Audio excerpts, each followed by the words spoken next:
அனைவருக்கும் இனிய காலையில் வணக்கம். இன்னைக்கு காலை டிஃபன் வந்து சிம்பிளாக அதே மாதிரி நல்ல ஹெல்த்தியான டிஃபன் தான் நம்ம செய்ய போகிறோம்.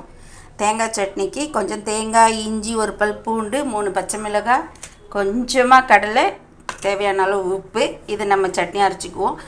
அப்படியே இங்கே பார்த்திங்கன்னா இது நம்ம ராகி, திணை, வரகு, சோளம், கம்பு, இப்படி எல்லாமே எல்லா கோதுமை, இது எல்லாத்தையும் கலந்து நம்ம மில்லட்ஸ் மாவு சொல்கிறாங்க இல்லையா, சப்பாத்தி மாவு, அதே மாதிரி தான் நம்ம இன்னும் 2 பொருள் சேர்த்தி போட்டிருக்கோம். அதை வந்து லைட்டாக இந்த பதத்துக்கு நம்ம கரைச்சி வச்சுக்கிறோம்.